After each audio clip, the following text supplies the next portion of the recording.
आपने अपनी ताकत नहीं इस्तेमाल की तो फिर 5 साल के लिए बात चली जाएगी। और ऐसे करते करते वो सब चीजों पर, सारे संसाधनों पर कब्जा करते जा रहे हैं। क्या है हमारे पास बताइए? आपको एजुकेशन से दूर कर दिया गया है।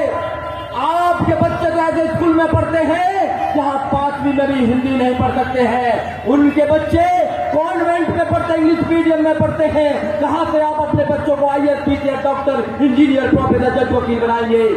उनके इलाज मेदांता जैसे हॉस्पिटल में होते हैं, उनके इलाज मैक्स जैसे हॉस्पिटल में होते हैं, और आपके इलाज ऐसे हॉस्पिटल में होते हैं कि एक बीमारी लेकर जाइए दूसरी बीमारी आ जाती है। तो क्या ये जातिवाद नहीं है, ये डिस्क्रिमिनेशन नहीं है, तो क्या है? एक देश में से 2 देश बना दिए इन लोगों ने। एक इंडिया बना दिया है, एक भारत बना दिया है। जो भारत में लोग रहते हैं उनसे कहते हैं कि आज भी हम 80 करोड़ लोगों को 5 किलो अनाज देते हैं। क्या 75 साल के बाद हम ये उम्मीद कर सकते हैं कि 80 करोड़ लोगों को 5 किलो अनाज के लिए मजबूर कर दिया गया है? वैसे कहते हैं कि हम भारत को विश्व गुरु बनाना चाहते हैं। कहां से विश्व गुरु बनाना चाहते हैं? जब ये 2014 में सरकार बनाए थे तो 65 लाख करोड़ रुपया कर्ज था। आज कितना है पता है आपको? 205 लाख करोड़ रुपया कर्ज है भारत के ऊपर। कहां गया वो पैसा? कोई पूछने वाला नहीं है। जब आपके पास ये लोग आए, अगर बीजेपी वाले लोग आए तो उनसे पूछना कि 2014 में जो वादे किए थे उनका क्या हुआ, पहले वो बताइए। चौकीदार थे ना 2014 में, अब गारंटर बन गए हैं। तो पूछना कि आपने 15 लाख रुपए के लिए वादा किया था, कहां है 15 लाख? उनसे पूछना कि आपने 2 करोड़ रोजगार का वादा किया था, कहां है 2 करोड़ रोजगार?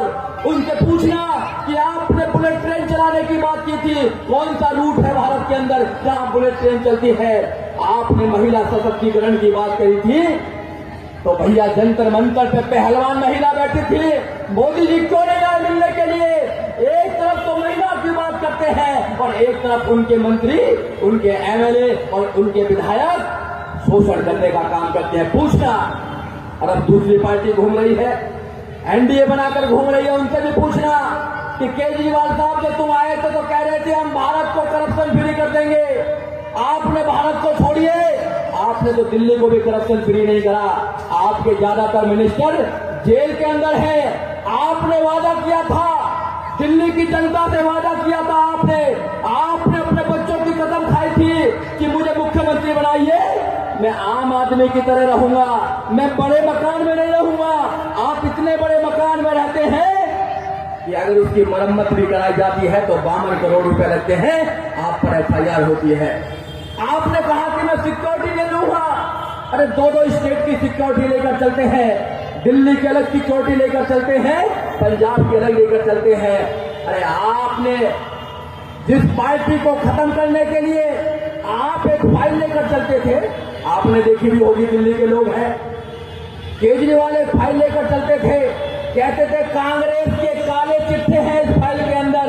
अरे अब क्या हुआ 2024 के अंदर कि कांग्रेस और आम आदमी पार्टी गले मिलकर लूटने के लिए प्लानिंग कर रहे हैं। आपको समझना होगा मेरे भाइयों, ये दलितों का, मुसलमानों का, OBC का, इस देश के वंचित समाज का शोषण करना चाहते हैं। इनको आपकी वोट तो चाहिए, मगर जब फायदे की बात होगी तो आपको नहीं देंगे।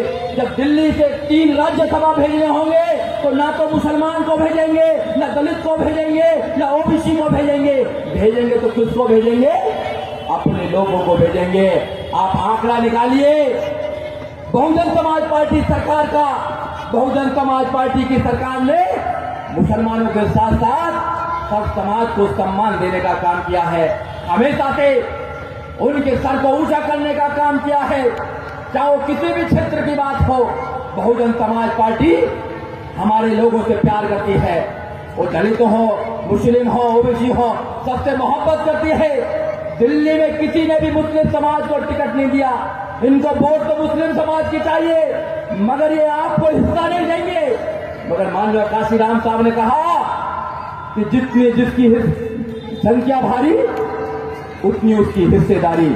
उसी हिसाब से दिल्ली के लोगों ने जब देखा कि उन लोगों ने तो कोई टिकट ही नहीं दिया, बीजेपी तो देगी नहीं आप लोगों को, गठबंधन ने भी नहीं दिया, तो बहुजन समाज पार्टी ने 3 मुस्लिम कैंडिडेट